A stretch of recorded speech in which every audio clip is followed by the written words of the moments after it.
Today I'm joined by EC to talk about a wide variety of subjects related to visual art, such as figure drawing and capturing an impression, balancing improvement and enjoyment, fandoms, the demands of being a full time artist, and finally a short part on not safe for work stuff. So, nothing really shocking, just simple nudity, but you have been warned.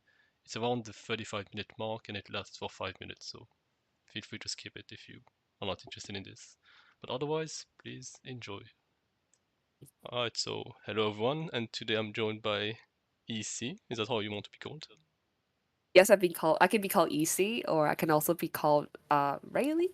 I actually never thought of how to pronounce it, but it's Yeah, R-A-I-L-E. same, same.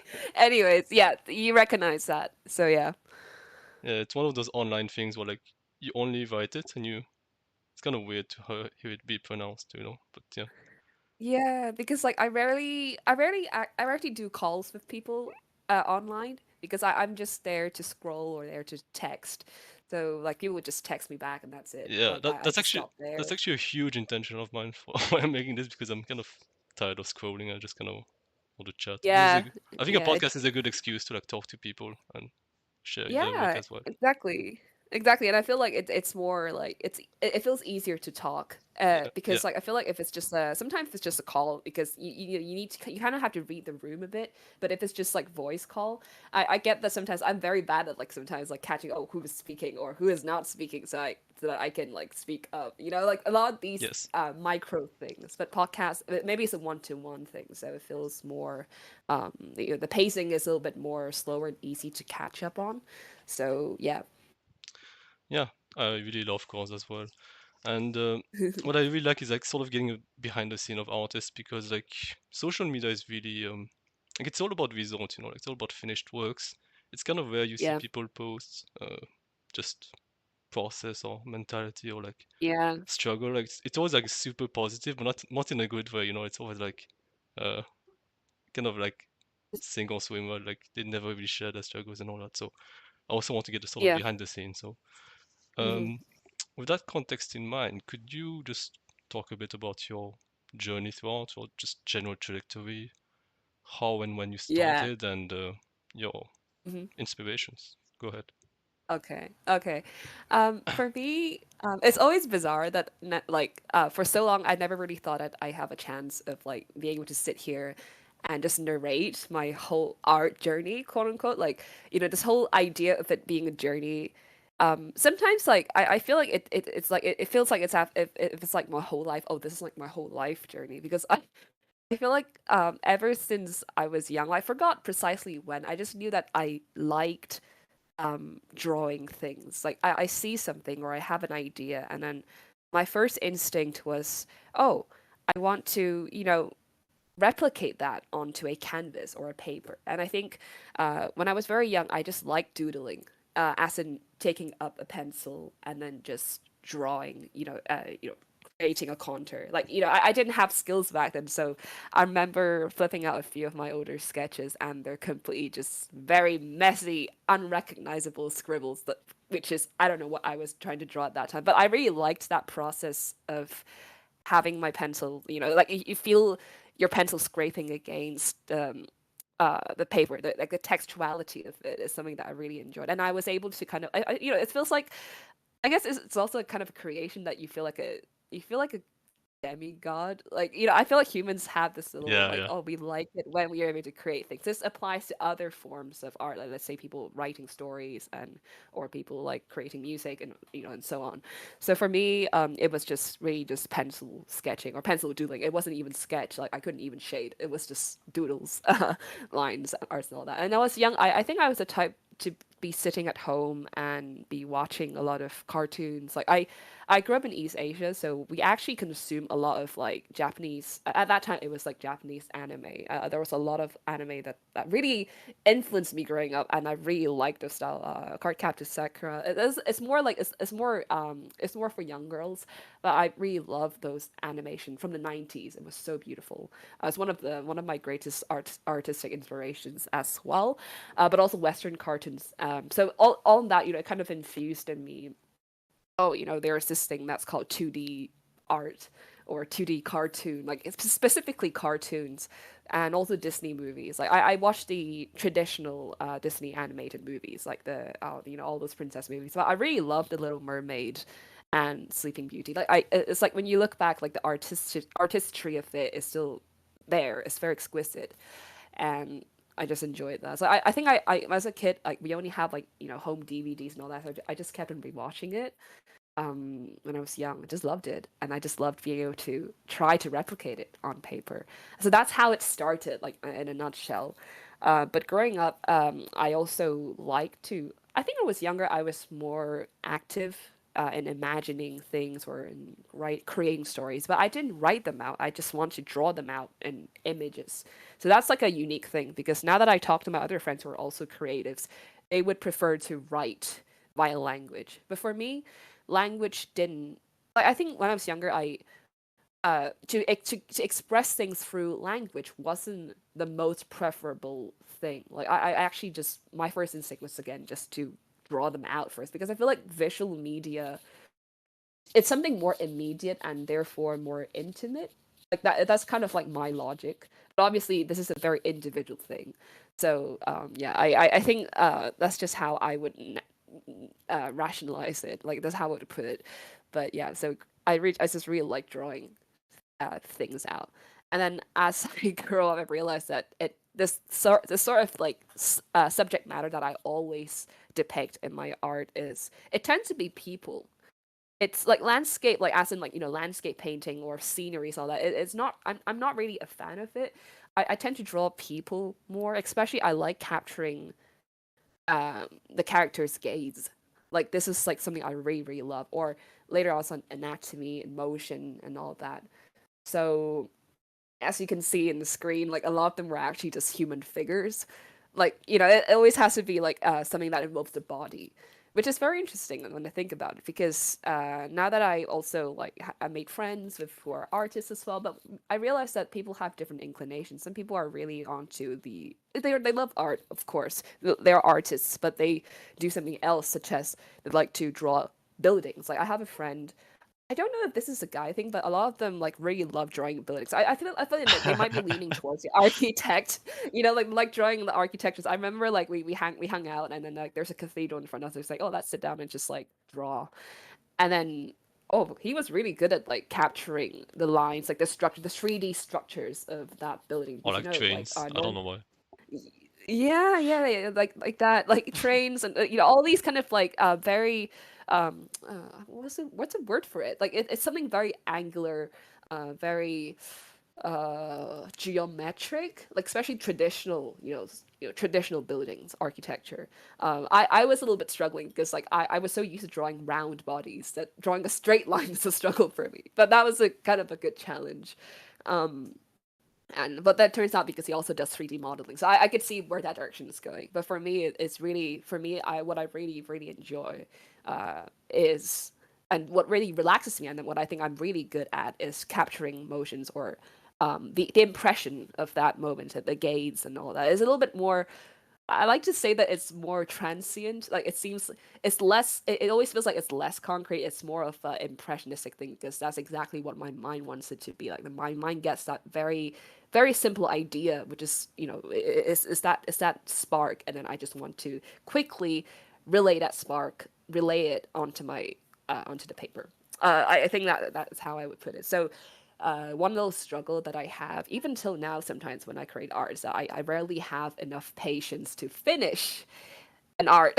So when it comes to like when I see other people on the internet posting their fully painted work, I was like, how do you sit through that? Like, how do you maintain yourself through that, like from the draft to the line art and then to the coloring and then refining and all that? Like, how do you go through that entire process? Because I usually just stop after I manage to capture that motion through pencil. I just stop there at the draft stage. Like, I don't even do line art sometimes because I just lost the verve, the energy afterwards.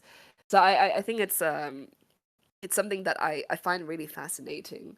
But as you can see, I do make colored paintings. That's because I want to try and see if I can actually do it. And I happen to do so, but then I need to do it with intention.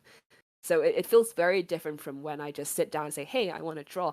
Like if hey, I want to draw, that kind of like spontaneous kinds of moments, it's usually just a very rough draft, a very rough doodle. That's it. So yeah. And also, like, one other thing is that at the beginning I was resistant towards taking art courses. Uh, my parents did ask me, they did ask me, oh, you like drawing, so would you like to attend a art course where they would teach you the actual skills, quote unquote actual skills, for, let's say, sketching or That's the watercolor. Asian, that's the Asian way. Yeah, yeah. It's an Asian family, like, oh, do you like, it's like almost they could see an opportunity that they could invest in there. But I remember I was very defiant. I said no. I feel like going to art courses would just ruin my own um like, my own interest, or my own idea of what art should be. I Like think that's gonna spontaneity. ruin my yeah, kind of like that. Like, it's gonna, because, like, when you go out to those kind of courses, they're just it's an institutional act. Like, it's an institutional thing where they would say, hey, you must do this, you must go through this skill, you must present this skill so that you can, it feels very constrictive. Like, I feel like I'm being restrained. And I felt like, hey, shouldn't art be just doing what I want? Like, that was like 9-year-old me, that kind of thinking. So I was like, oh, so I was against that. So I actually rejected it. I'd rather just do it as a personal hobby. So I never, so actually, when growing up, like, in my visual arts like in my visual arts lessons, I actually did not perform well. I think I only got a B plus or something, because there were a lot of arts and crafts which I was actually bad at, or a lot of like coloring. But like I said, color is not my biggest forte. Like, I'm more of a line art type, and they rarely asked me to draw cartoon anyways back in primary school, elementary school. So yeah, but I didn't mind afterwards. It's only until when I was a teenager I felt that, hey, I see that I could see everyone is posting art online, and I want to kind of like, and that's the moment where I realized, hey, I need to be a little bit more competitive, and that's when I realized there is value, in fact, in learning these technical skills. But that's only by the time where I feel like, hey, like, I finally feel solid enough that I'm able to embrace these technical skills, because I think I took those courses later, and I realized I can easily infuse them into my own art style. So yeah, it's only until later that I realized that those technical skills can be supplementary. They could help. They could enhance my own personal art style. That's how I would say it. But then the outcome of that would be, I would have a really distinct art style. Like, I think I see that as a compliment when people say that to me, but it's also like, you could see that, like, the very core of it is always about me, like, rather than the technical skills. But because I've seen people who are the reverse version of it, where they learned everything since they were young. They learned all the technical skills, they have all the packages, but then they struggle to find their own style. So Oh it's an yeah. interesting contrast. Yeah. There isn't a right and wrong thing in here. Like, it's just everyone in their own journey. But I'm very sure that I'm the type who can never do art as a form of business, unless I'm really lucky. Otherwise, I don't intend to do this as like a profession, because, like, I think it's too niche. It's too personal to me. So yeah, I think this is like how I would narrate my art journey so far. No, I really love your answer, because I think that's a really good point you said about in the beginning, how like maybe the concept of journey is a bit forced, because often people just kind of Yeah. draw because they enjoy it. Like, it's not really much more to Yeah. it, and it's beautiful, you know. It's like kind of like I Yeah. guess you could say we cannot get forced towards the linear path, or the path in plural sometimes, right? But Yeah. oftentimes it's I just mean, yeah. mhm. The linear path that you mentioned is it's a very primitive, not primitive, but it's like a primordial way of thinking about things, because we tend to think of that way, don't we? Like, in my workplace, people ask me, oh, how, my own personal journey, like, how what are the hobbies that you have, and did you take courses to enhance it? Those kind of Asian thinking. Like, it's as if, like, oh, if you find in your child a certain possibility, oh, well, this child seems to be interested in, let's say, a football, and then you think that, oh, okay, let's find let's try to invest in it, like, take them to competitions, or, just to get that award back, so that you can boost up your CV. And oh god, it's yeah, I hate to break it, CV is very important, though. Like, now that you're out in the workplace, CV is very important. You need to learn to package yourself, but those are very external things. But I feel like parents concern are very like parents really scramble for this because they are realists. They are practical. Like your child really needs this because it's a very toxic competitive world that we live in. So in order to survive, you must have these assets. But put that aside, interest is pure interest. Instincts are pure instincts. I have a friend that like. She's one of my best friends, and we talk about like how, like, she's very interested in like investigating how is it that some people are just inclined towards. Let's say for me, for example, I just want to create art. I just want to draw. I just want to doodle. I just want to sketch that line to put it in the most simplest way. But some people are like, oh, I like maths. I like solving problems. You know, like what is it that drove this person towards that, or is it there even a certain like driving process, like is there even a certain thing where process where I was led towards this, or is it something just inherent, I'm born with this, you know, like I can't even tell how all of this started. Like it's just, I just feel like, hey, I just want to do this. It's so instinctual, it's pre-verbal. Like I cannot, like that's why, like when I say I feel like my narration of art journey might can never be 100% accurate, is because it's this kind of thing is pre-verbal. Like I like as many words as I could use, it's there is still always this pre-verbal state that I could not use words to capture to explain that, hey, I just started doing this out of nowhere. The things that I've got in touch with, and maybe just the very first thing that I was exposed to that I was fascinated by is, let's say, a cartoon character, and this just kickstarted the whole journey. But why? You know, like, and you can ask why, and then it goes on and on. So yeah, I always, this is always a fascinating question for me, but I guess I'm still finding the answer for it. I find that to be a bit of a weird question. Also, why are people different? Mm, Because it's like, well, you could also ask like, why is nature manifesting in different forms? But like, in a sense, that's just how it is. exactly. Like it feels a bit of a weird It's just how question. it is. Yeah, we're just going to reduce it to this is just how it is. We don't need to think about why, right? But you can also think about why. It's just that I would say it's a daring quest to to dig through the origins of it all. Like, you know, it goes on and on. But then other than that, I just feel like, oh, and I mean, you know, sometimes when people say, oh, you like art, so what would you like to do with your art? I think when I was younger, when I was a little bit more idealistic, I had this dream of like, oh, I want to create something like a project that would, you know, bring out a message, and maybe that would inspire other people, like whatever message that is, you know, about life or about people and all that. But right now, I still have that dream in mind. Like I mean, obviously, I have a job, I have a profession that's not about art. Like art is something that is really recreational. To me, it's regenerative. It's for like, you know, it's like soul for the mind after I've been drained from work. So. But then deep down, I do want to also like maybe in the future when I'm financially independent, I would love to like be able to take part in an art project. Like I'd like to contribute my skills in it.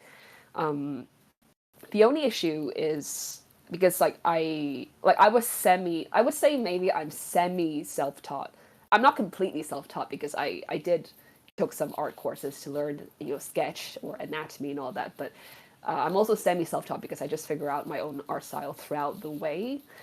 But I think I'm worried about if I would be recognized or I would be accepted by the public or, you know, the other institutions. You know, you need it's harsh, but then you need their approval in order to be able to accept it into, let's say, you take part in an art project and all of that.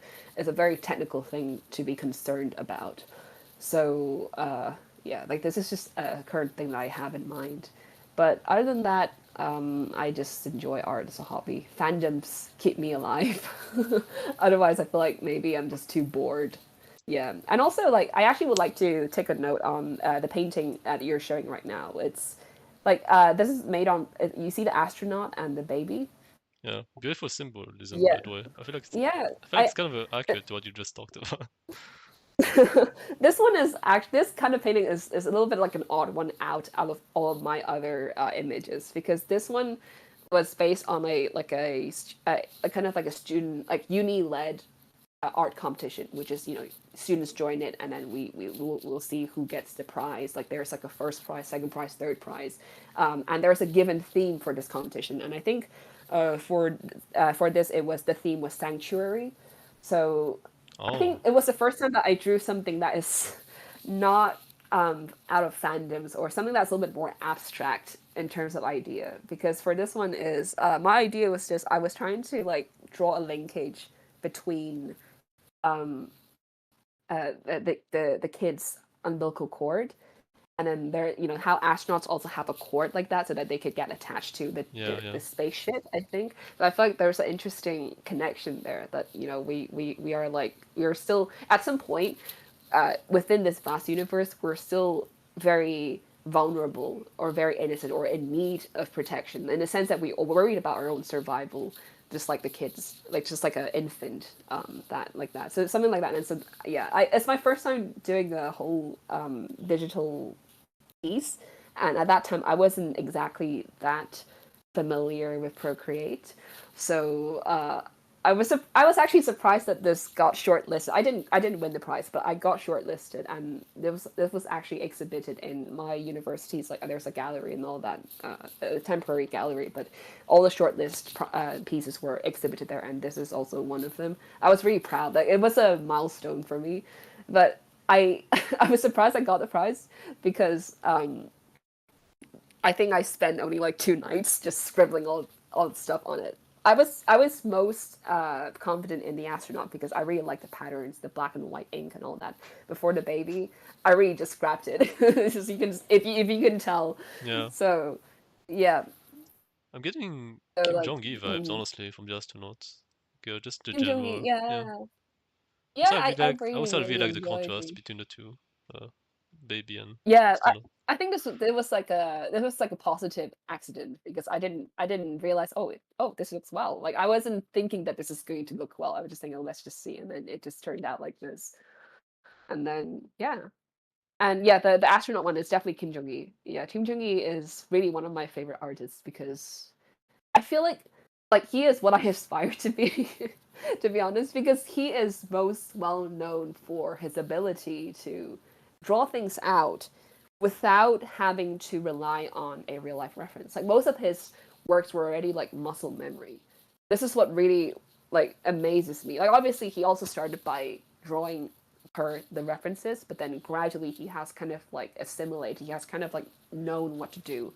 So that's he was able to kind of draw very dense line arts and like very figurative, vivid motions, images, and he was good at drawing both human figures and also mechanics. Yeah, I'm bad at Oh yeah, mechanics, but like he's that's like yeah, crazy. he's very good at mechanics. Yeah, and that's what really really like it amazes me. Like this is something that I really find inspirational. And obviously there are also some of his works were also semi-colored, but by using ink just to do some shading and all that.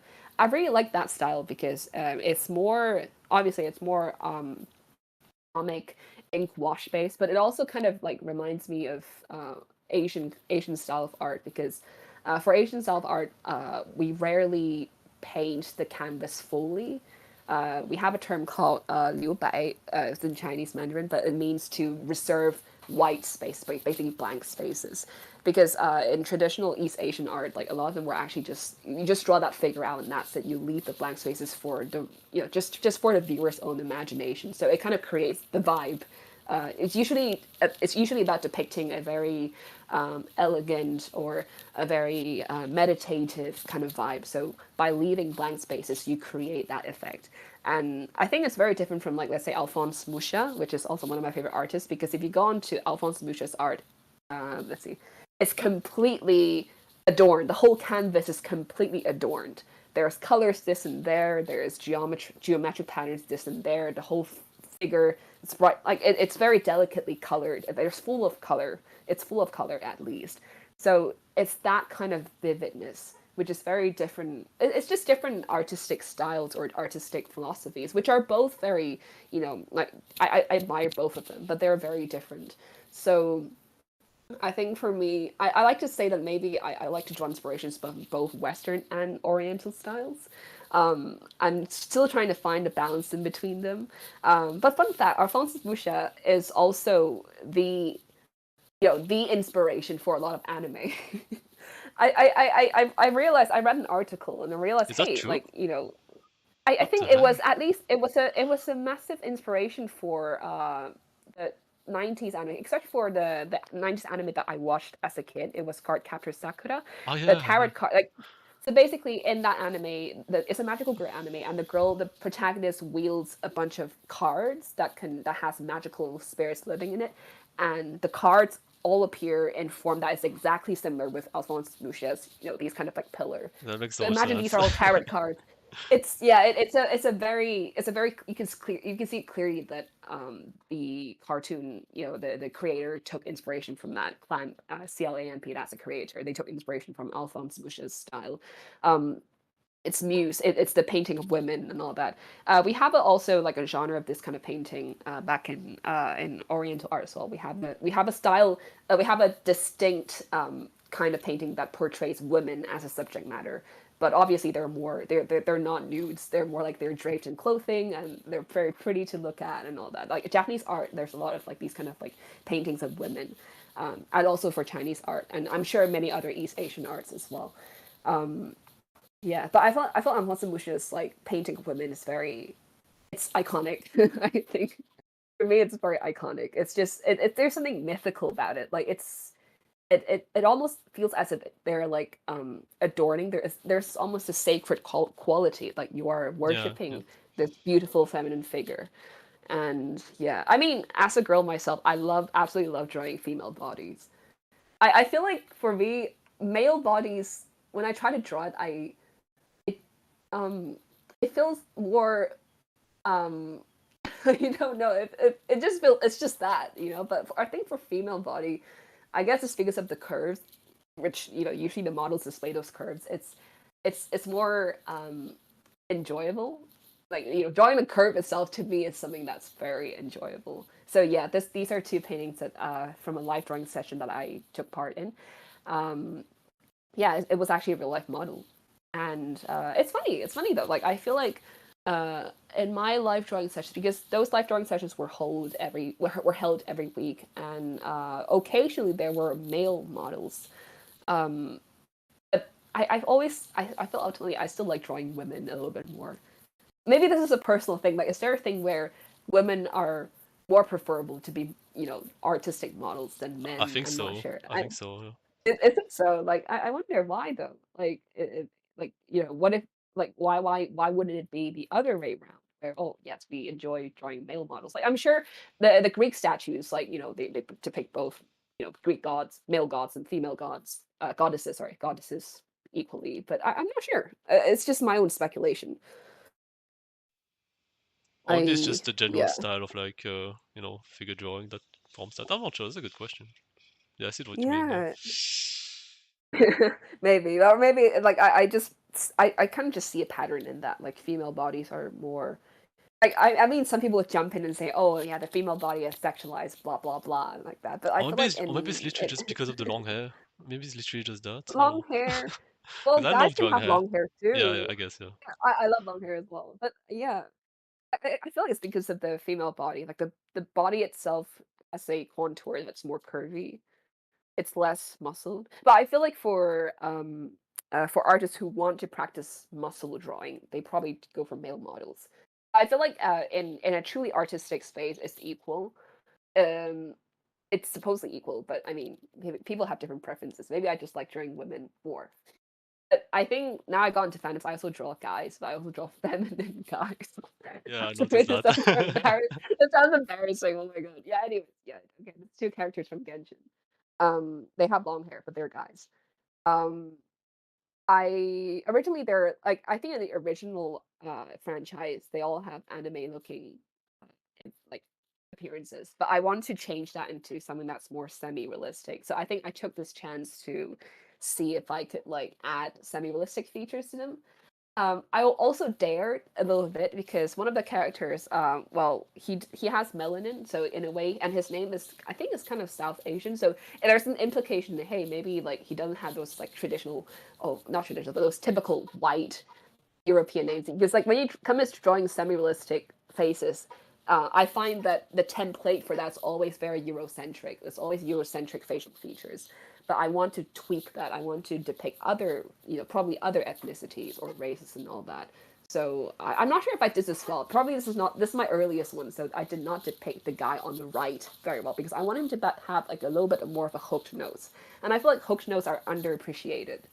People usually go for like those Eurocentric nose rather than hooked nose. So I want to really to add in more appreciation for hooked nose, but I feel like I didn't do it justice, like for the guy on the right. So I guess maybe next time. I could have picked a better picture, but for this one, I liked this because I just like that. I was proud of being able to create that very a cheeky moment. Yeah, between the two. So yeah, that's much about it. And also like it's just very simple drawing of the hair, the tweaks of the hair, and also there's this very I guess very spontaneous quality towards it. Yeah, it was on paper, so I was very I was just having it. Oh yes, I could draw this.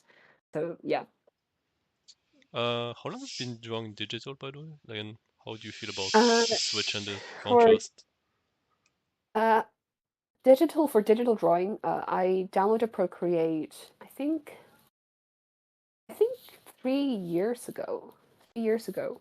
Yeah, you can go onto the right side. There is this painting of no, sorry, left side, left side, most left side. Yes, this one.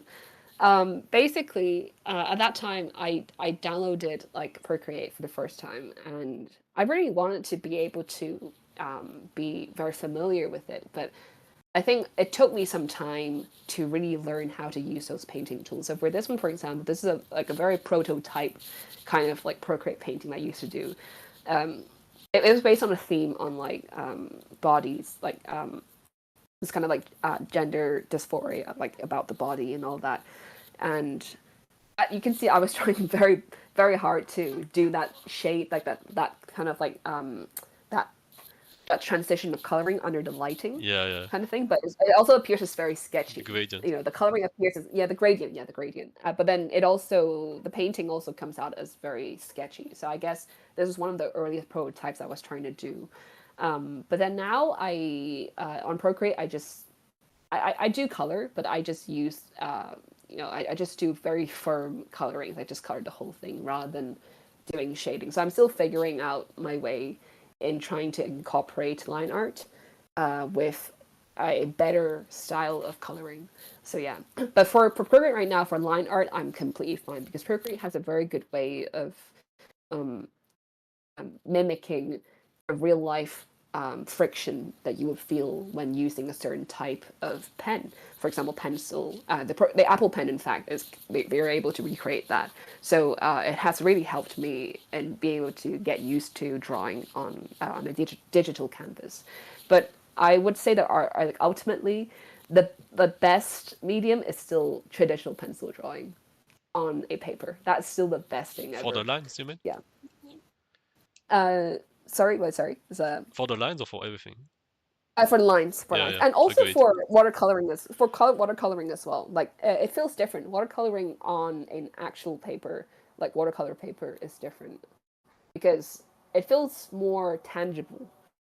It feels more tangible because you could clearly see that you need to mix the paint, watercolor paint into the water. You're really like taking the brush and trying to brush it across a canvas. It's different from just using an Apple pencil, which is very hard, solid, and it's very hard. It's just one thing, and you draw it on the canvas. It's different. Like for watercolor, if it's going to be watery, if it's going to be watery as in the paint should spread out, or maybe you should control the water, not like the technicality of it. I feel like you can only feel it completely when you do it on a traditional canvas, traditional style. I think that always sounds true. It's just that I feel like maybe on a digital platform, you want to share your art and you do traditional coloring. I guess it's just a little bit more, there's a little bit more procedure. You have to scan it and all that. Because if you just have Procreate, you could just download the image and you're just going to send it onto Instagram or Twitter or BlueSky. And then you can share it. Like I guess a digital platform just makes it easier to share your art with other people. It's more economical, and you don't have to wash any paintbrushes and all that. Yeah, another reason why I didn't really enjoy painting was because there's a lot of procedures to do afterwards. So You have to true. clean your brushes. I'm a lazy person. Like sorry. Like I think I didn't go for it. Like some people enjoy the texture of it. Like these exact procedures, these exact detailed technical procedures that you do before and after the art process. Some people enjoy this, but I don't. I just want to translate my idea onto the canvas. Boom, that's it. If the job is done, and my enjoyment has also ended. Right, exactly right there. So yeah, I think that's how I would put it. Yeah. I, Is there any other images that I haven't spoken about on because I think definitely. I I mean, s- there's one not safe for work one if you want to talk about it. okay, it's your are the audience of your podcast over 18? Just making sure they're not minors. Yeah, yeah, I'll make a content warning. Don't worry. Okay, okay, so yeah, because it's 18 plus. Yeah, that one is actually just Kim Okay. Jung Gi's exhibition. Yeah. It was very recent. So basically, in my place, they held a Kim Jung Gi exhibition of all his 18 plus drawings. So it was very explicit. It was also a little bit more high, not hyper. It's not surreal, but it's obviously you could see that it's not just humans banging each other. There are some weird, grotesque, pig-like creatures doing the deed with women, and this is something very like I thought about this because this is coming from a male artist, um, and when you depict themes like this, what is what why has this subject matter has been chosen? Like it fascinates me. I'm not against it. I actually I actually tried to copy the style. I just stood there and took the sketchbook with me and I just tried to emanate emulate the lines and all that. I really enjoyed it, but and all that. I stood there for like 3 hours, I think. Anyways, but it also made me wonder, hey, like what is it that when it comes to being an artist, what is our way? How do we think? How do we perceive these kind of like sexual contents? Like, how do we perceive this? Like, when you think about NSW art, because a lot of NSFW artists like they make memes out of themselves saying that it's not that fun drawing these scenes because you would start to become you become very caught up with whether you've depicted the motion correctly, and that becomes a stress on itself. So it's not as enjoyable as some people might think when drawing these kind of stuff. Um, but it fascinates me really, like because it just involves the body, obviously, and it's a nude body, and you know exactly what you're drawing on the canvas. So I feel like I sometimes wonder if it's a necessary thing for all artists to kind of depict these kind of subject matter. Like, is there a thing where I can be a true artist, I can be able to capture anything without having to draw the nude body or the sexual stuff and all I that? don't think Kim Jong Il thought that much. I'm gonna be honest. I think he just drew what he Yeah, wanted. it's just me thinking. Yeah, it's just me thinking. Yeah. No, the theme is very prevalent because on the entire exhibition, every single frame is just very. It is sexy women or women um, being shagged or women being eaten out. um, it fascinates me. I was just like, wow. And I mean, I probably brought discourse into this because I imagine if it's a female artist drawing the exact same thing, I'll be like, oh, that's a different perspective. But I guess yeah, maybe Kim Jong Un didn't think that much. Maybe he thought it's a good practice, like a good practice to draw. But choosing this as subject matter will always be interesting because like it's a really but you have to really be able to appreciate the very art of it to be able to do all of these out. Because I think for me right now, if you ask me to draw these, I wouldn't be able to. Like I'll feel very shy about it. Like I have to draw this out myself. Like I drew all of these just to say that hey, I'm trying to emulate, I'm trying to copy Kim Jong Gi's style. That's just my idea. But if you ask me to depict anything original that have subject matters like this, I'm still thinking. Like sometimes I think, hey, like I don't know why I have so much resistance. In fact, maybe some people just went for it. But it's just always fascinating. Like it's to me, it's a very funny thing. But yeah, I yeah. assume you keep So your art part kind of separate from real life, right? Because you kind of depict. yeah, Yeah. I guess yeah. I feel like I probably see my own art. Like how should I put it? Like it's a very segregated part of it. I mean for sure I don't share much of my art with my parents or family because they're not really into it. So obviously I wouldn't share much of them. I do share with the internet, but it's because there's this purpose. We're in like let's say we're in the fandom. We all know what we like to draw. Um, yeah. but but then art's also something that I see as a personal thing. It's a personal thing. So when I do it, it will always reflect something personal in me. That's how I would think about it. But yeah, but to be honest, in the most practical way, the reason why I don't draw too much of NSFW stuff is I'm worried that if my parents come into my room and just on a sketchbook, like this would be terrible. I could try to explain to them that this is for artistic purposes only. I could try to explain to them that, but I'm not sure if I'm going to be very successful. so yeah. That exactly, like for artistic purposes only, that this framing of, let's say, withdrawal, sometimes like NSFW stuff is actually not that big of an issue. Sometimes other kinds of media depiction, when I say, oh, I draw it just for artistic purposes only, how genuine is that phrase? I'm just like, it makes me wonder sometimes. But if you ask the artist themselves, they would always say, hey, this is just art. Anything can be excused if it's just art. Some people do that. But this is for a very gray area that there's a lot of discourse going on about that. But I guess I'll probably not go too much into it because I'll never stop yapping. But yeah, that's how I put it. What would you say is the appeal of fandom and all that? Because when I look at like art on social media, it's like there's a major current of like cluster where like people just Fandom? just making art of like their favorite thing or whatever. What would you say is the appeal of that? Appeal. I mean, fandom. The reason why fandom is more prevalent than ever.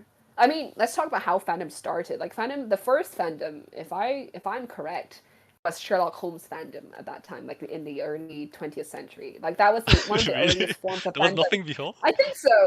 I mean, it was a series. It was a series. It was, at that time, like obviously they didn't have television back then. It was just book novels, a novel series. But because it kept on circulating, and there's new publications once in a while.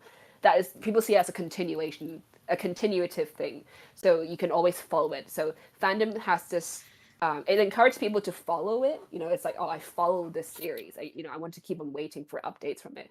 So since it's like it kind of like it has a period of time, like it kind of crosses over a period of time.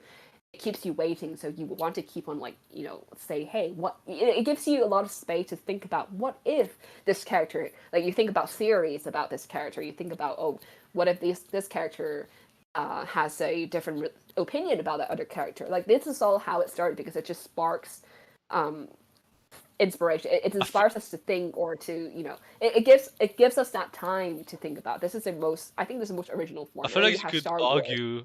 I feel you Yeah. could argue that Mm. some religion undercurrents are kind of fandoms. you know, Maybe. like I mean, I do see people making fan art of Jesus. Oh, hey, there's this guy. No. There is this artist on X, on Twitter. I think it's called Wolfsky. I guess they're not religious, but they do draw a lot of these like Bible fan arts, but in a very not in the not in the bad way. It's actually good. I like their arts as well. They kind of humanize Jesus.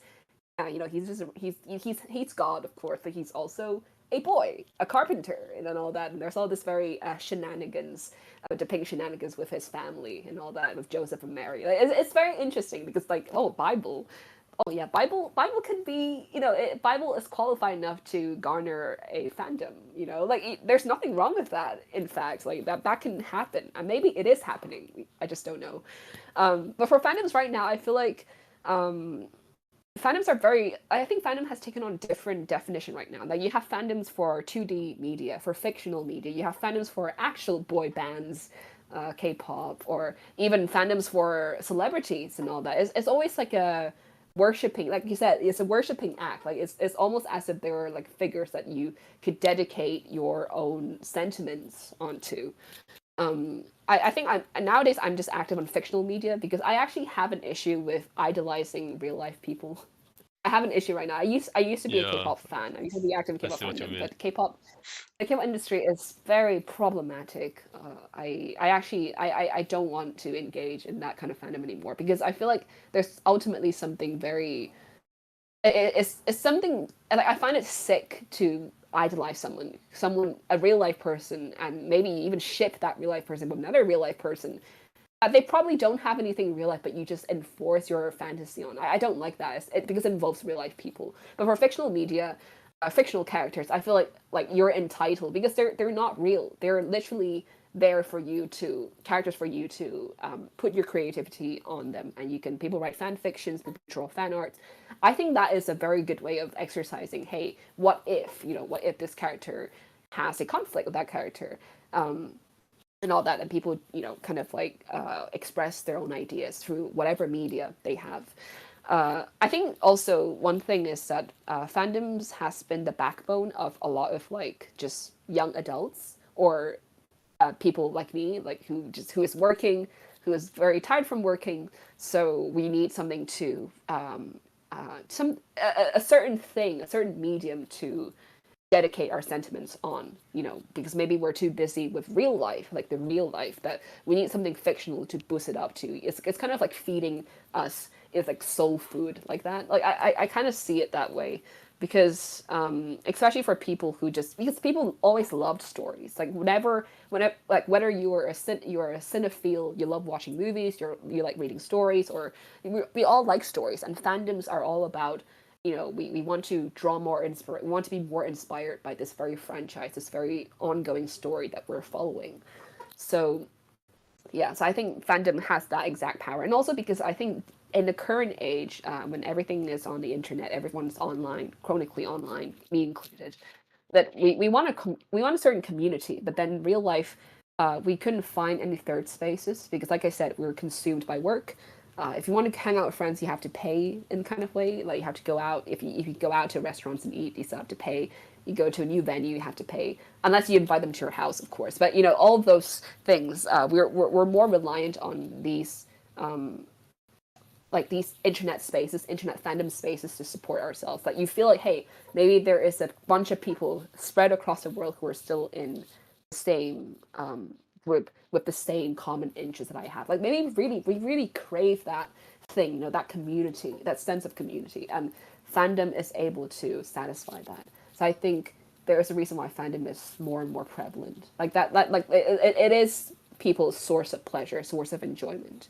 Yeah.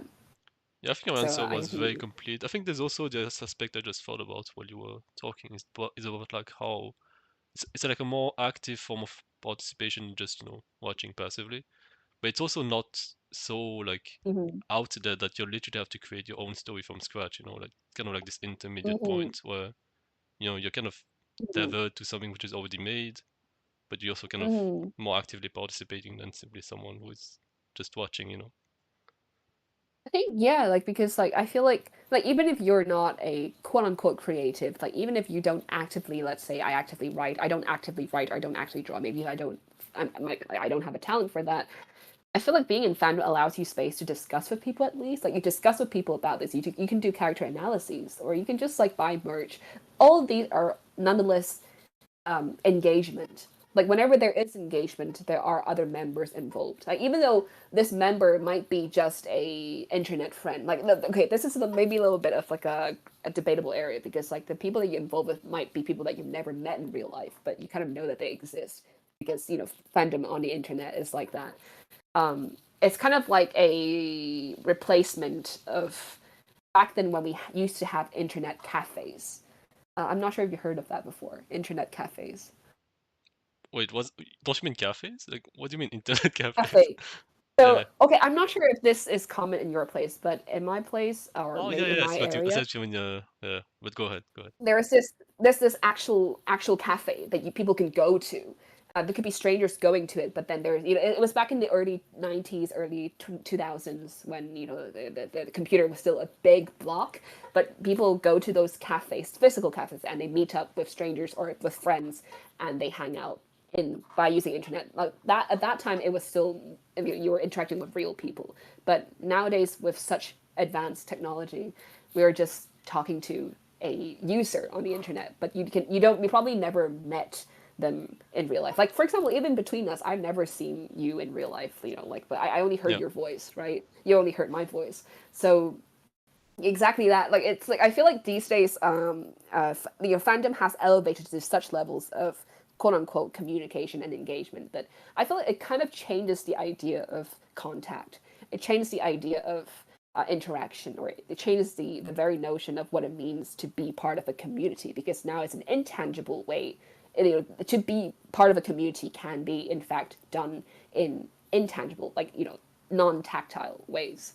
I think this is something very interesting. Like I think I mean I probably digress a little bit from the fandom part, but this is also like an interesting observation that I have.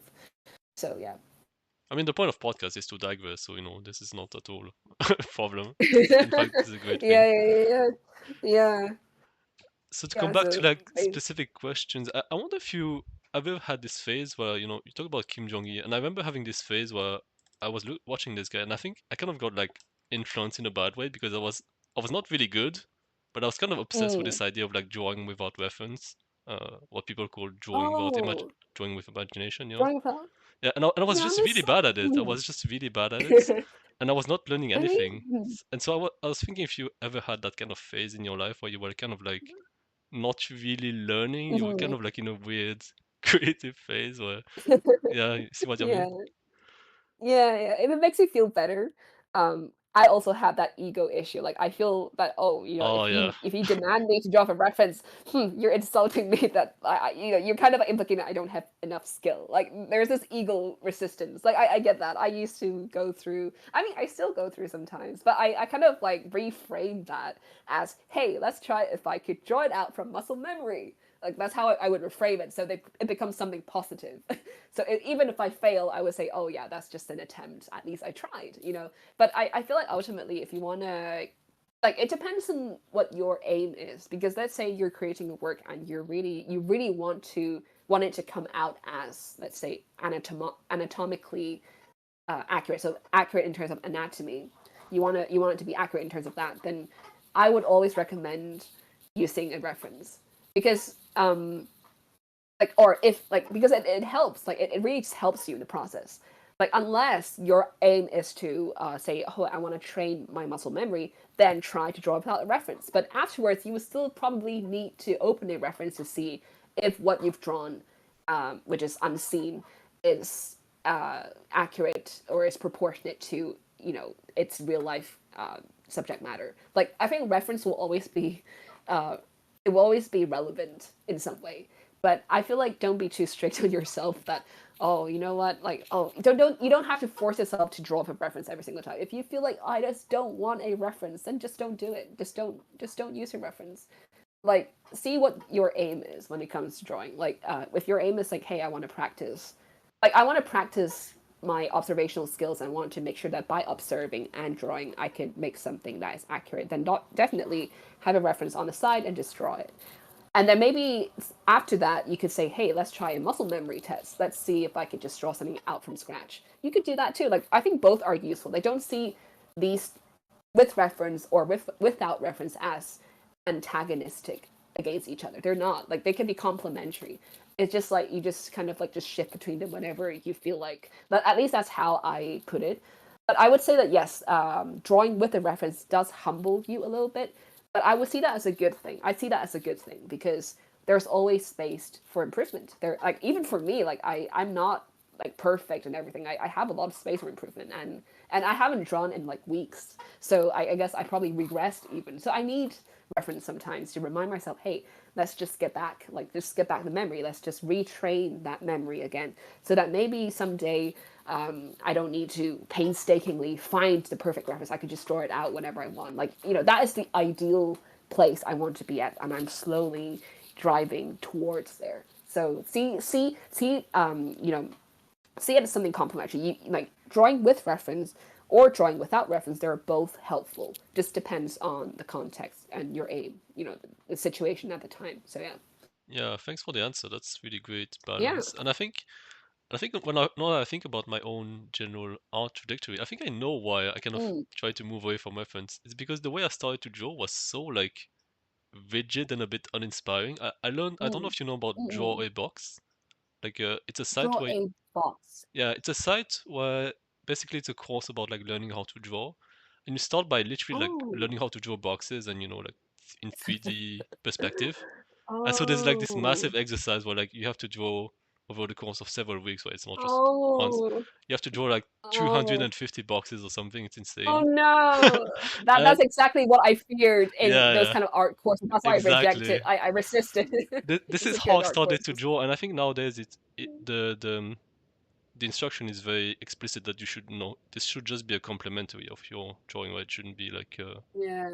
but I think at the time it wasn't really as explicit, and I just didn't really draw anything on the side, so I was just like, in a sense, like, it felt like I kind of rebelled from this initial phase of drawing, and then I kind of went on my own, and I kind of felt like I didn't learn anything, but at least I Mhm. was drawing what I was interested in.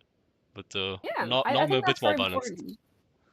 Yeah, like I was scrolling on an app earlier and I see artists on there sharing how like there's this they're sharing like the very key uh tip to improving your art is actually just to tell yourself to see if you are able to draw what you are most interested in. If you're able to depict what you're most interested in, that's pretty much the entire purpose.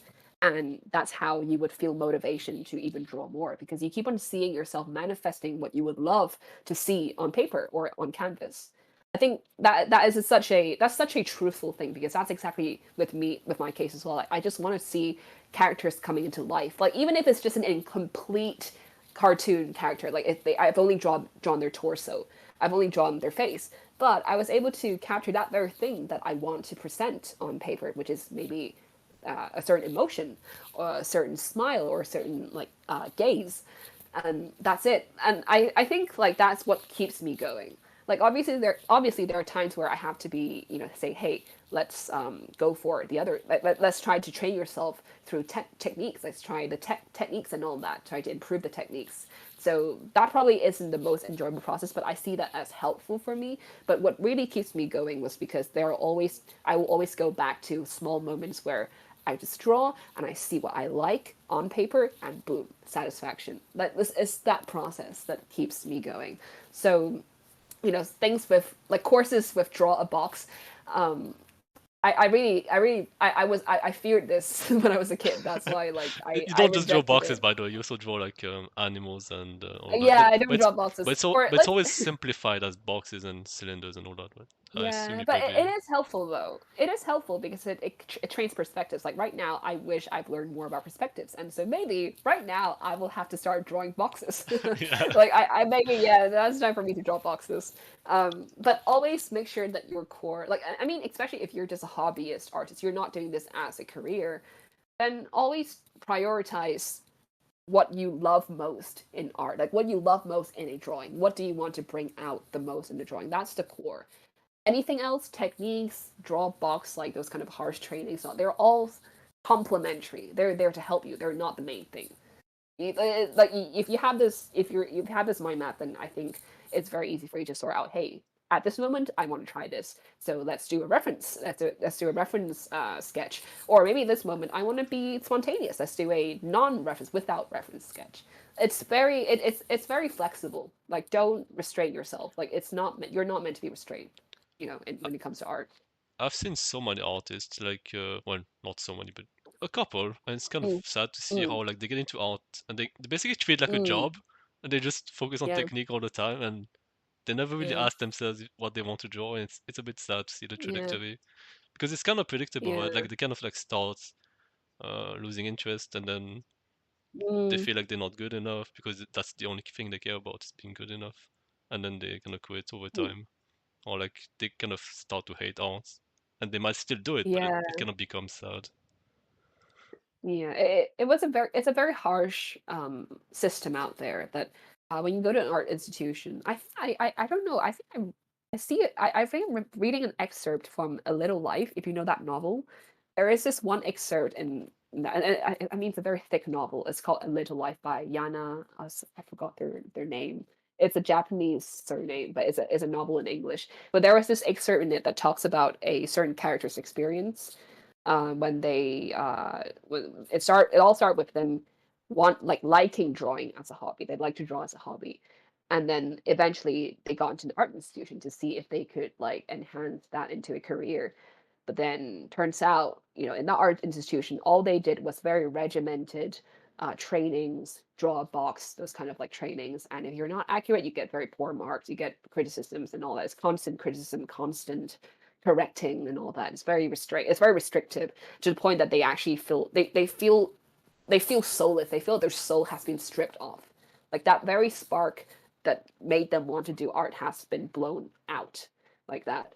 So like, and then the professor at the end was just like, the reason why we do all these harsh training was because we were just trying to test uh how tenacious, like how how resistant you are, like how resilient you Yeah, can be despite all these harsh ordeals, challenges. Like if you're able to face and persevere through all these challenges in the end and still maintain the very spark that started it all, then yes, you can be an artist with a career. Oh my god, that was such a harsh statement, like in my opinion, because a lot of people, they have talent for art, they love that, but because it's something very intuitive, it's very instinctual for them. So they thought, oh, maybe I can go to an art institute. They thought they thought, this is the thing. They were very innocent. They thought this is going to be fine for them. But turns out they couldn't sustain themselves even through one single stage of, let's say, being criticized by other people, because they see art as something very personal to them. So when you get criticized, almost as if my entire being is being criticized, I'm being devalued. So those who can make it through, obviously there are people who are able to, who can make it through all these harsh beatings, harsh criticisms, and all that in an institution, but not many. That's why it's a very harsh system out there, unfortunately. Because like when you come out of institute, you make art as a career. There is this implicit demand that you would have to appeal to public, to the public. The public have to like your art. It cannot be something that's strict. It cannot be purely personal or purely just about me. Like I have to pander partially to what the public wants, because maybe I'm going to draw advertisements for a company. Maybe I'm going to help out in a certain project where the idea is not me, it's for the director's idea, but I need to help them manifest it, bring that into life. So a lot of these are very impersonal. It's not personal. And if you can sit through that, then yes, you can maybe be a career artist. I've seen people who've gone the complete different route, where they learn all the techniques since young, and they're good at every single type of watercoloring, acrylic, digital painting, sketching. They're good with all these different medium, but they don't have a consistent art style, and that's okay, because they come out, they go to art institute, they get perfect scores, they come out. I'm just going to be maybe like in a way, I'm just an artisan. Like you tell me what to do and I will recreate it for you. That's it. There are also people who are very content with this kind of artistry. Like it's also, I cannot say that this is not artistry. It is also artistry, but in a very different sense, because they learn to take it, or they probably took it as an impersonal, a non-personal thing from the very start. It doesn't hurt their ego if they get criticisms. They will just keep on improving. That's it. So yeah, I that's why I also said that, like, because since I know very clearly that art to me is something very intimate, that's very personal, I knew that it might be best for me to not treat that as like a the most main career. It's best for me to not treat that as a main career, because it's very difficult if I put myself out there and just my whole life and my whole survival just depends on something so personal. Like no, I know that I couldn't handle that, but some people can. But so that's why I say that everyone has a different starting point. Like even though we all end up doing art, quote unquote, but maybe the starting point is very different. So yeah, I'm not sure like yeah, that makes a lot you of get what I sense. mean. Yeah. Yeah. How would you say social media has been like net positive or net negative for most artists? Or you can just talk about yourself. It's probably just talk about your own experience. Like, From my experience, I feel like the net positive, net negative thing, ultimately, the social media is really just a double-edged sword. It depends on the community that you surround with. So if you surround yourself with positive communities, people who encourage you to improve, yeah, people who give you constructive criticisms under your consent, you ask them, oh, where's the things I can improve, and they give you constructive criticism. It's actually, if it's nurturing you, then it's obviously net positive. But net negative, I can imagine, because sometimes, nowadays on X, when you go to the explore page, like it's completely out of control, right? Like I just get It's so scary right now because sometimes I scroll X on my in my workplace and suddenly there's a porn bot coming up. I'm so scared because what if my supervisor walked past me and they saw it? Like I wasn't even trying to watch that thing. It just appeared on my feed. It's so out of control. Okay, but sometimes on the Explore page, I get people tweeting that they want to give up on art. You get very bad experiences of being I guess they have issues with commissioning and all that. There's a lot of discourse surrounding that, but basically it's a very negative thing. They were complaining, they were troubled, they were feeling troubled. So if you keep on surrounding yourself with these type of tweets, then Yeah, it's gonna yeah. be net negative. So I feel like with internet, the power is in your hands. Decide what kind of things you want to feed. Like if you want to block someone, block someone. Like it's an internet. It's not real life. It's not real life. It's not your own actual life. It's just only a small part of it. Don't let that consume you too much. Right. So I would say that for me, I'm able to curate a net positive environment. Maybe in fandom as well. In fandoms, if you behave nicely to people, you respect people's boundaries, you will have a very good experience out of it. You don't go out and spread hate or sending death threats, then that's going to be net negative. It's just simple as that. Like you attract what you want to see and you curate it and then you get even more of what you want to see because that's the algorithm working for you. So yeah. Yeah, the X timeline, we don't talk about that. That's I don't know what's going on. Don't know what's going on there, but That's it's I'm not so pretty. scared. Yeah. Like yeah, it's traumatic. You know the meme where Yeah. like I'm not prepared for the internet? I think that definitely applies to that. Like, are you prepared for the internet? Literally. Yes or no? Are you prepared for X? Yeah, X literally. It's on X right now. Like, oh god. Oh. I miss Twitter though. I miss the bird. The bird. Miss the bird. It's very true. It used to be healthier. Like it used to be just not healthy. It's just normal. It's just not what it is like now. Yeah, that's why I moved to Blue Sky because Blue Sky is relatively more controlled. Like you just really just see the people that you follow, or just even in the explore page, it's just reasonable recommendations, not outrageous weird contents popping up on your feed. Like like it's yeah. I use Blue Sky, but Blue Sky is not. It doesn't have that many people as X, unfortunately. So Or I would say that unfortunately, yeah, posting maybe on that's the good thing. it's mm, if you want to gain a big following, I think going to posting your art on X still garners more people's attention because on Blue Sky there's only a few people. I don't know. Maybe it's just with my following. I guess I might not be accurate. Yeah, But you yeah, might but be Blue right. Sky's definitely healthy. Yeah, but Blue Sky's definitely healthier. So much more healthier. Yeah. Why would you say that art is so high on like imposter syndrome? Because I think of other Mm. fields, and I think like there's kind of like the opposite imposter syndrome, where like someone, where it's like the Dunning Kruger effect, where like someone is like really bad, but like because there's no Mm. feedback on the other field, right? Where like art is very high on feedback. Uh, they get Um. really Mm. confident and they get stuck in this echo chamber, but like artists are kind of like this opposite, almost like the cliche of like the low self-esteem art. Like what do you think is like Mm. some of the main reasons Mm. why that happens so much? I feel like imposter syndrome and the sorry, I how to pronounce Dunning Kruger syndrome, like the opposite of imposter Dunning syndrome. Kruger. I'm not sure Dunning to. Kruger Yeah, syndrome. Yeah, I'm very bad with but any Dunning Kruger syndrome. I feel like there are two sides of the same coin actually when it comes to an artist because at least from myself, there are times in which I feel like I'm narcissistic in terms of showing my art. Like sometimes when I post my art, yeah, I would refresh the feed and see every single second I refresh same. the feed and see who has liked it, who has commented. Like I love comments. Like doesn't matter anymore. I want comments. I want people to say that, hey, this looks nice. Oh, hey, it's very narcissistic. It's feeding my ego. Like there's this one side where, hey, like I feel very proud that I finished something and I'm posting it, I'm sharing it with everyone. Please give me attention. This part of me.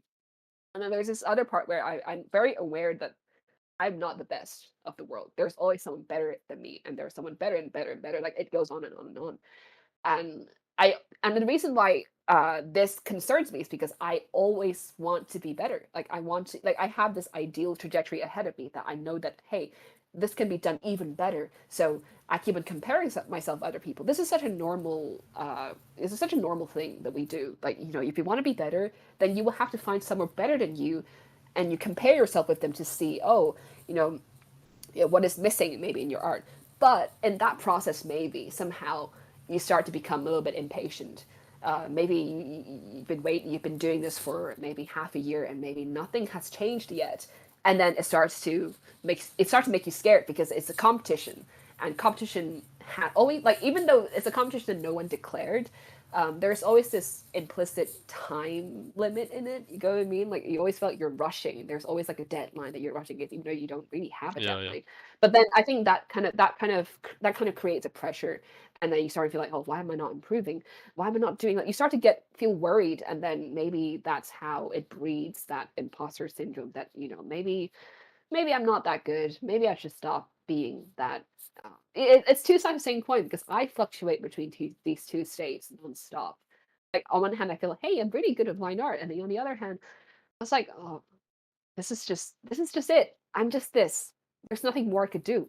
It's, and also because it goes with, I am very adamant. I always stick to a certain distinct style. Like, I don't tend to diversify myself that much. So, which means that there's only one thing I'm focusing on. And if that thing kind of dwindles, it kind of becomes bad a little bit, and I become worried, and it's like, oh, maybe I'm really bad. Or it becomes really good, and I'm thinking, oh, I'm on the top of the mountain, I'm on top of the world. Like, it's I feel like it's just a two-side thing. I think every artist will have gone through both sides, and they fluctuate in between them. And it's a very, I guess, maybe for you as well. I'm sure you've been through them, because for Yeah. me, it's definitely a two-side thing for me. Like, I go through both states, and yeah. So I would say the reasons for this, I guess, it's, to me, it's not anything problematic, as long as it doesn't consume your mental health. Like, it's normal to feel you're not enough. Like, it's normal to feel that. Yeah, that's a good point. There's never a perfect balanced state where, oh, I don't need to improve, or I don't need to feel that. You're always like, there's no perfect balance. That's the point. So, just embrace it. As long as it doesn't consume you, it doesn't really hinder your actual art journey, your actual art. It doesn't affect your enthusiasm for art. Then you're good. Yeah. I did see a post which was not related to art, but it's probably applicable, which is about how, like, you should probably not try to destroy the inner critic. You should probably just try to, like, make it more constructive, more, like, that kind of Yeah. thing. And it really Yeah. resonated because I've definitely seen people who basically shut down the inner critic, and it becomes quite toxic. Oh, Like, in the case of art, it's yeah. whatever. In the case of art, it's not the end of the world, right? It's like, even if someone is bad and they pretend to be good, it's not the end of the world. Hmm. But when it It's comes not to the end real of the world. life, Yeah. it can be really problematic. However, like someone who Yeah. never has any shame, who never has any, like, self-criticism about how they treat other Yeah. people. That's But that's more on, like, morals. That's more yeah, on yeah, this moral exactly. decency. It's not about art itself as a technique. Yeah, I think, yeah, yeah. Like, there's nothing, and also, even if you're just bad, bad, bad at art, you're always 10 times better than AI artists. yeah. Based. Those who just throw in the prompt and let that machine to do the work for you. You're not engaging in any technical thing that defines art. Oh god, that's the worst of the worst. So don't worry, you're not at the bottom. Like, if you're this bad, at least you drew. Like, like, in the future, that's gonna be a massive compliment. You drew. You took up the pen. You drew. That's a massive compliment. Yeah. So, Like, so don't worry. Like, really don't worry. Yeah. But I also feel like, oh, the AI thing. I don't know what to think about it. I think I'm not totally against AI. I think that if you use that to enhance your own creation, in which, by creation, I mean you're actually drawing for the most part, just with a little bit of AI enhancement, I think that's okay. If you throw a prompt and just tell AI to do the entire work for you, and then you took the credit for yourself, I feel bad for the AI machine. yeah, yeah, That's unfair. And also because AI machine works on a lot of yeah. these Stolen works. other artists' work. Is stealing them. It's intellectual theft, in a way. You could say it. So yeah, I feel like this one is. I tend to I'm stay glad away that from the I. discourse because I think Yeah, it's same, it's one of same. those things where people either agree and you're just talking to someone who already agrees, or they disagree and Yeah, you're talking to someone who disagrees. yeah. And also, because it's such a it's still primordial in a way. It's just been released in the past 2 years, right? So something is still very much it's still very much at the beginning of the stage. I'm a little bit glad that I didn't grow up in a stage in a world where AI was already rampant. Oh I'm yeah, glad I it's grew so up, like, creepy to see, like, yeah. an image and it's literally AI generated. No. It's Oh so god. creepy. And It's so creepy and it feels violating. Like it's like I feel violated. Like this, you're violating my agency, my creativity in the first place. Like, oh gosh. I think, yeah. But you know what? I know that I draw. I know that I do take up that pencil and I draw very seriously. So that in itself I think is a virtue. Like I'm really like um adding virtues and morals into this, but I feel it's necessary now because now with AI, like this oh god, yeah. But anyways, yeah, this is like it can go on the discourse. Yeah, I'm waiting to see how it would evolve and how people would kind of handle it. I just hope that there is a boundary against that, you know. Yeah, it's a tricky thing. I don't stay away from it, Mm, honestly. Just I don't find it constructive, mm, honestly. Uh, yeah, yeah. just as a specific question, could you share Hmm. the origin of your name or your names? I guess there are several of them. Like EC, for instance. Is there any? Easy, yeah. You Yeah. can call me Easy. Yeah. Wait. I meant Yeah. You're like the asking me origin of to. your name. Like, why did you come up with Oh, them? And Easy is just shortening of my actual name. oh, It's ah, just that, I never yeah. thought Like of that. I'm very lazy. Like I when it comes to like creating pseudonyms, some people go for very fancy things like, oh, I'm a mystic. Oh, I nearly said Mystic Messenger, but like, Mystic. I'm not sure if you know that game. Yeah, the Mystic Seneschal or what. People come up with those kind of crazy names. I don't. I'm just easy.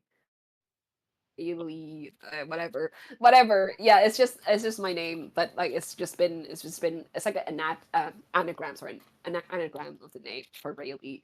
Before EC is just a shortening of it. Yeah, what So about yeah, the other and one? because Like it's like Miel. I'm not sure you pronounce it.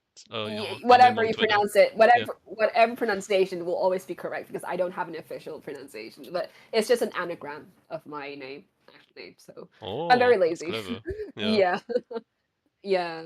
So I feel like I tried to not put too much attention, too much focus or effort onto naming because that would stress me out. I feel like I would put too much stress on the branding of me, which also is Yeah. something that doesn't sit right with me. You know, I'm not branding myself. I'm just here to share art. So yeah, it's also it's personal. So I feel like sticking back to to my personal name feels more like it. But obviously, I also use pseudonym. Like I don't exactly put my name out there. Yeah. It took me far longer Mm. than I'd like to admit to come up with my name. It was kind of cringe, honestly.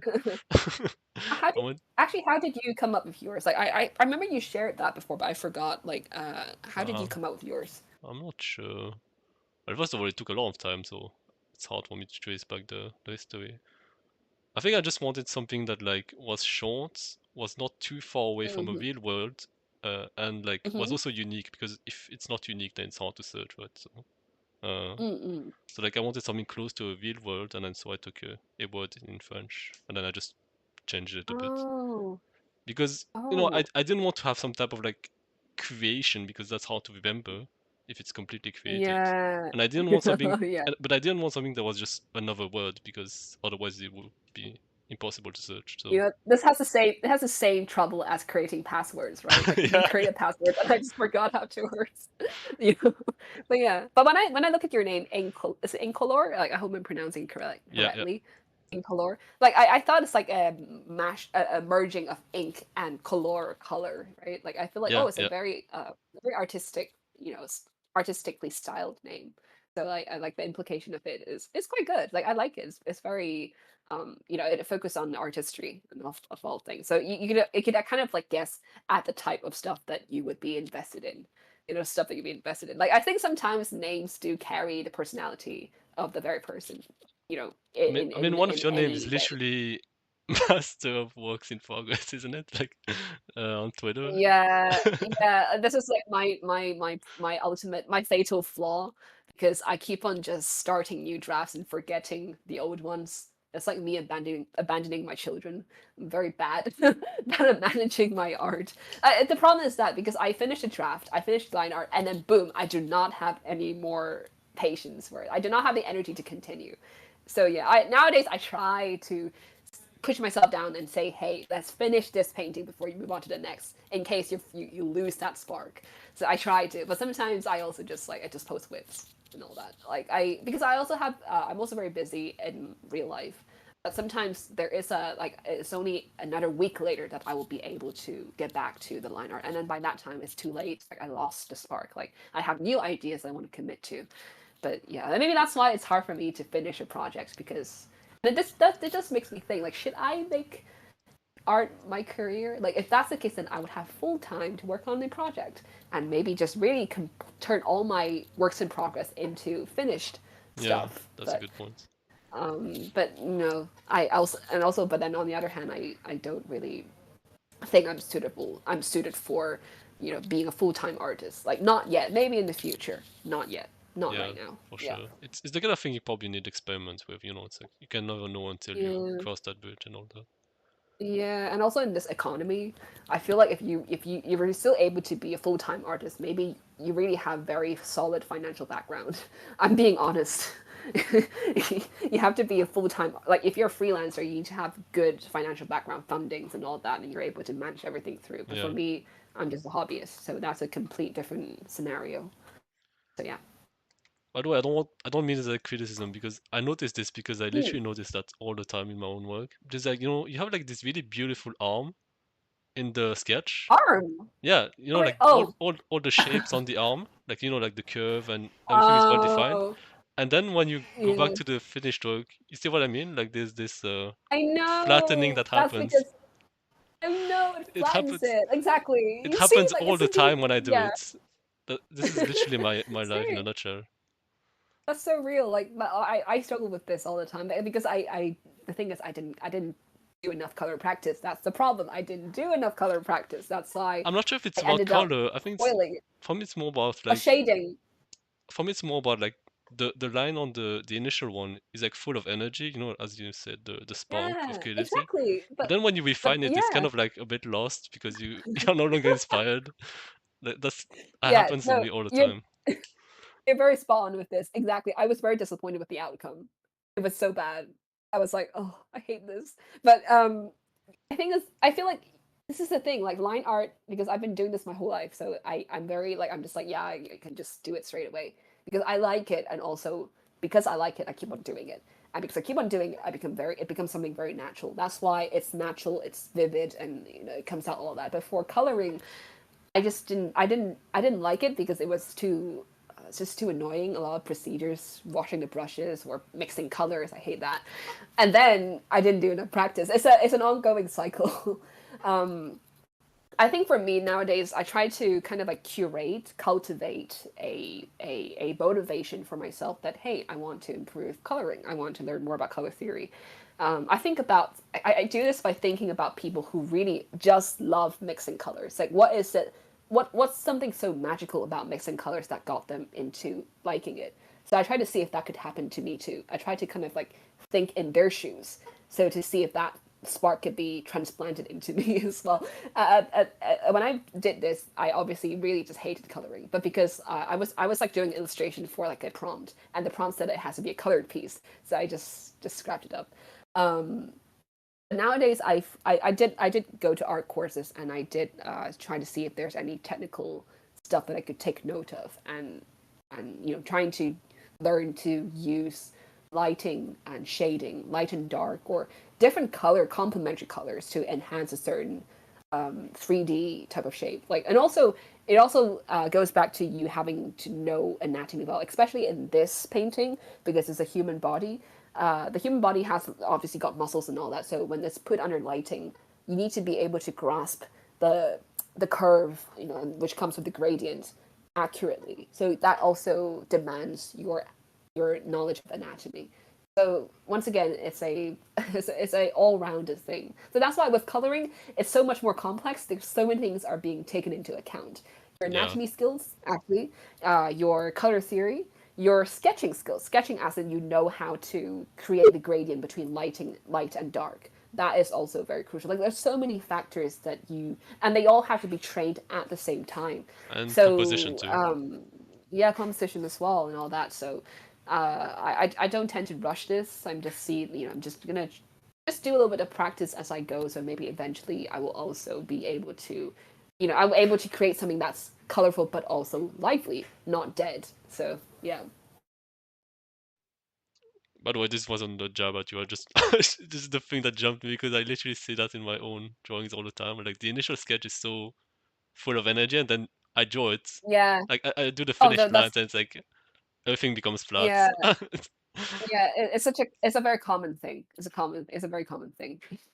Especially for even not only coloring, but also when it comes to making line art. Sometimes you do the draft because the draft is messy, but because if it's messy, it leaves space for imagination. So your brain is able to contort it, and then your brain's able to kind of like make sense of it, and then in your mind you Yeah, start interpreting it as something very lively because it's messy. Because line art on the other hand is very firm and solid, so it really it really demands your own technical skill, your ability. So that's more demanding, and it's hard to make it good.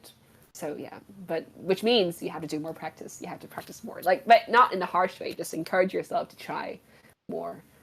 So yeah, in it's a fact, common I literally have experience. a demonstration of this effect because I tried, tried to like sort of copy your lines in this one. The clouds Oh, and the the water. shell. Oh No, yeah, not yeah, the yeah, shell, yeah. but the clouds and the water because I found it a really beautiful composition.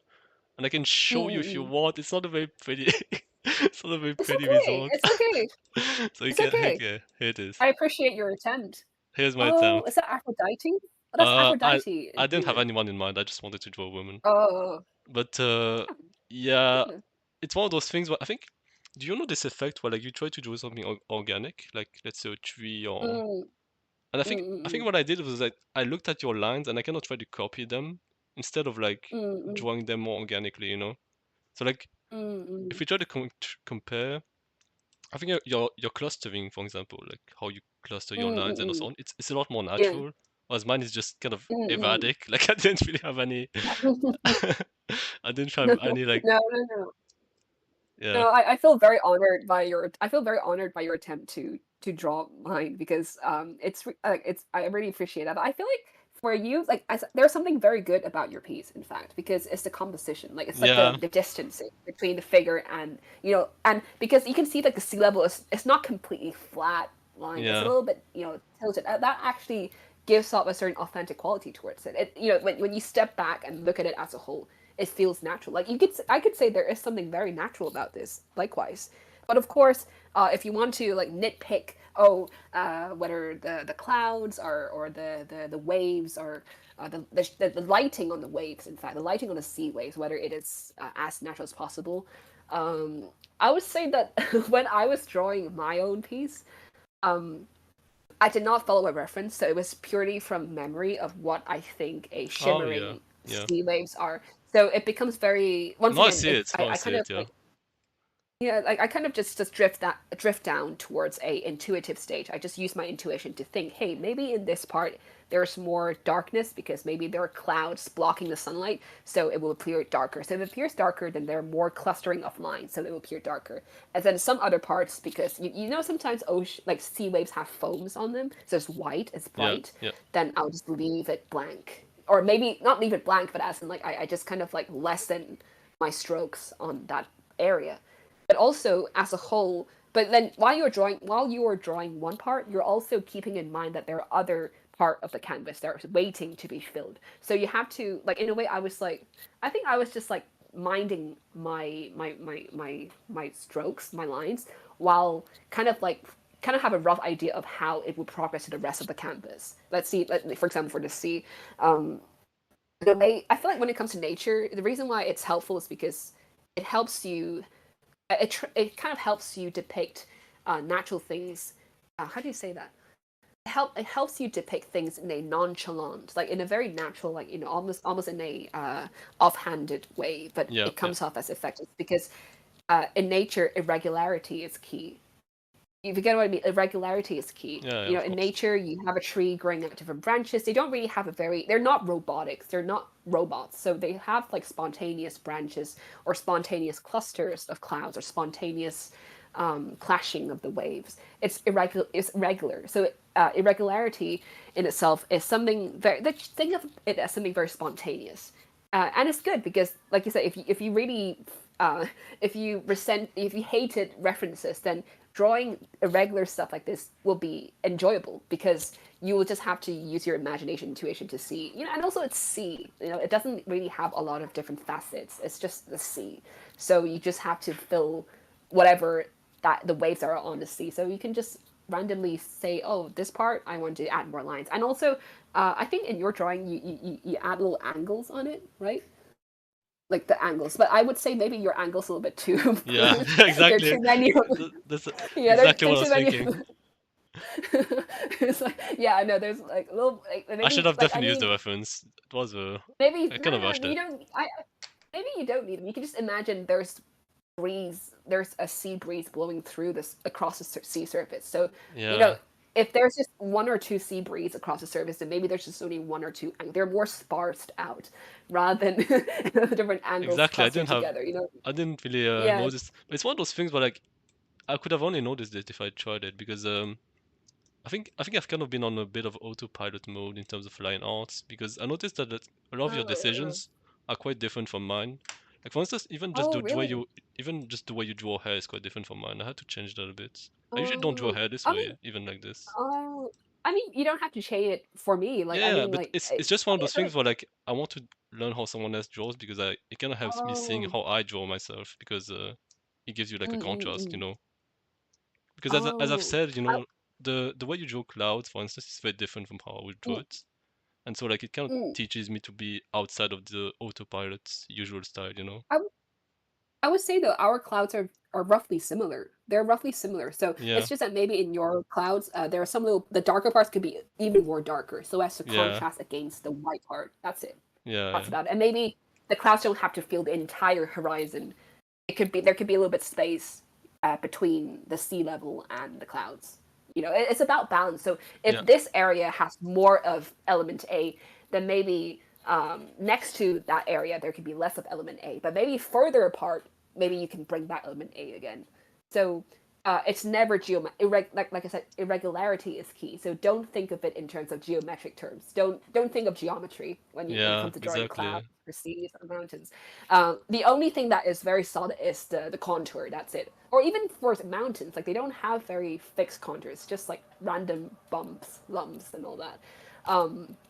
But then I feel like for this, I think the reason why I was able to draw this is because where I live, we have a lot of sea and small hills. So I've been seeing this my whole life, and we have very beautiful sunsets. So I've been seeing sunsets my whole life. So I guess maybe for me, this is just something very like I've seen this scenery my whole life. So I was able to draw it out immediately. So maybe like when you're depicting something from nature, like maybe think of the things that you often see in nature, and then just by muscle memory think like if there's darker parts, then just add more strokes. Lighter parts, just sparse out. Don't stop the strokes. Like do put lines onto it, but maybe just sparse them out.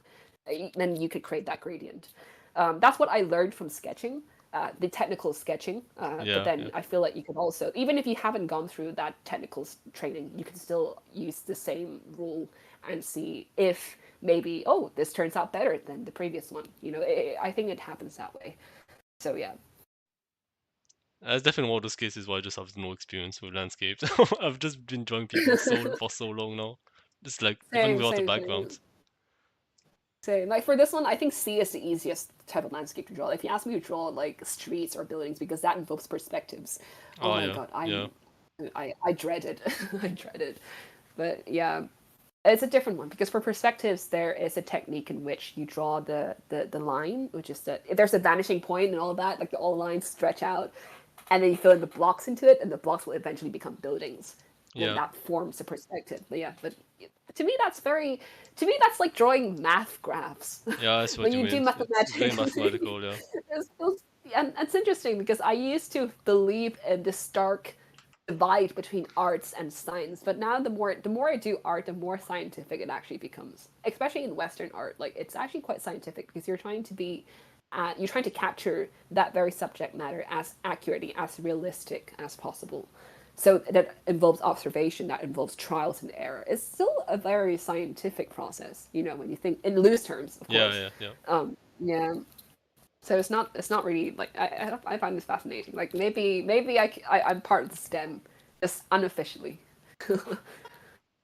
It's also one of those things with perspective where like it's not always a good idea to stick with like the grid, if that makes sense. Like Kim Yeah. Jong Il did Yeah, that of all the course. time, right? Like kind of notice him. Yeah. Yeah. It's It's like interesting though. Yeah, he did that all the time, like the grid it and all that. like it's not just that he did like fish islands where or like curvy linear perspective or however you want to call it. It's not Hmm. just that he did like curved lines. It's also that he would just sometimes just Hmm. straight up depart from it. It's like maybe we can see it from one of these Mm. examples. I don't know if I could spot it right now, but it's Mm-mm-mm. like Yeah, it's not like it's like a scientific, fish eye. Yeah, It's a fish eye view, isn't it? it's fish eye, but it's also not even like scientific fish eye. Is what I'm trying to say. It's like Oh yeah, yeah, yeah, I yeah. think if you try to like really vigorously map out the lines, I don't think it would always Mm. fit very well. But that's not really the point, Yeah, right? It's not really the point because perspective is not yeah. really as much of a science as it might appear. Because at the end of the Mm. day, perspective is kind of like a technique to like render depth, right? And like it kind of breaks Yeah. sometimes if you've ever experimented with Mm. those. Like when you draw like on I the would say edges. that. Hmm. I would say that like this kind of like perspective, this kind of rendition of a perspective, Yeah, usually I think I could see that it happens with the context that he was already very good at drawing yeah, actual scientific yeah. I think perspectives, so. and Yeah, then yeah, you could add a twist onto it, saying, like, "Hey, let's just be a little bit less scientific," and then, but then it still comes out as very, decent and recognizable, is because he had that foundation. That's the only way I could put it. yeah. You just Obviously, want to be a little bit quirky, he's obviously very experienced, to say the least. Yeah. But I would say that, like, I feel like for any artist, that kind of science, like the using of grid, the using perspective, it's just a tool. Like, don't worry too much, don't stress too much on it. It's just a tool. It's there to help you. It's helping you. That's it. It's not restraining you. Yeah, I tend to think it this way now. That's why I'm very eager to embrace all these different, tools that can help me. Even references, they're there to help me. They're not there to restrain me. So yeah. yeah. On this one, Kim Jong Il also uses like I'm not sure what it's called, like Mm. atmospheric perspective, where it's kind of Yeah. the basic idea of like the foreground is more contrast. It's very black in the Yeah. foreground, and then in the background Yeah. it's more gray. It's very typical of like those Japanese sceneries of like the Mhm. mountains and the clouds. Yeah. It's a very, I think this is very common. It's a kind of like bird eye point of view paintings of an entire area, an entire, let's say, a bustling town center, and here an Asian town center. I think it's a very common theme as well. I could see this is a very Asian painting to me. But although it's not Yeah, Asian in terms of technique, it's very Western in terms of technique. But the whole perspective of it is very Asian because you're all from a bird's eye view and you're seeing this entire vibe, this entire atmosphere. That, like you said, atmospheric is from the entire view of it. It's not about just one particular subject matter. Like I want to be able to create these kind of things. But like I said, I need to trade perspectives. Like it brings off that context very well. I love this painting too. Like you chose a very good picture. I like this. It's brilliant. It's very extravagant, but also it's so, it's so on point. It's extravagant, but in a very satisfactory way. Like you get everything you need from this from this drawing. yeah, So for sure. yeah. So, any concluding remarks? I mean, we've talked about a lot of things, so Yeah, we've kind yeah, a of lot of made a broad things. I stroke really about. enjoyed it. Yeah, thank you. Yeah, I guess. Yeah, yeah, and part of me is like, oh, I love talking about myself, aka art, aka Well, myself. Like, no, no, no. I'm just saying this is a very, like, to me, I enjoy this because like it feeds into, like, I rarely get a chance to be able to talk about something that's so personal to me. For example, art, like, and also particularly my own art journey. So like, I really enjoyed this, and I think any conclusion to this is just that I feel like we tend to worry a lot about, oh, what we could make out of art or make out of art journeys and processes, but I feel like I would love to tell myself, even myself or anyone who is in this struggling with this, is that you don't have to. Like, it could just be art for art's sake. Like, you could just draw it and it could be just for you. Like, even if you don't get, oh, let's say, oh my god, a big following or a big feedback system. I don't know. For feedbacks, you would always find ways to get constructive criticism. But if I don't get a lot of traction on a certain platform, it's okay. Like the ability to create, the ability to take up a pen and draw, is a virtue. It's something to celebrate, to be happy about. So that's just how I put it. And you will always struggle, but in a good way. That's how I put it. You will always fluctuate between, oh, I'm too good or I'm not good enough, the imposter and the Kroninger syndrome. Like, you will always be oscillating between the two, and that is completely okay. Just do it and just see what comes out of it. That's it. Well, thank you for those concluding Yeah. spring remarks. Yeah, I Yeah. think we can Thank end you. here, and Thank you for having me. I'll be sure to join the Jesus fandom. Thank you for your talk. Yeah. Yeah. Be sure to check out their arts. Very good. I love it too. Yeah, Yeah. thanks a lot. Yeah. Okay. Thank you.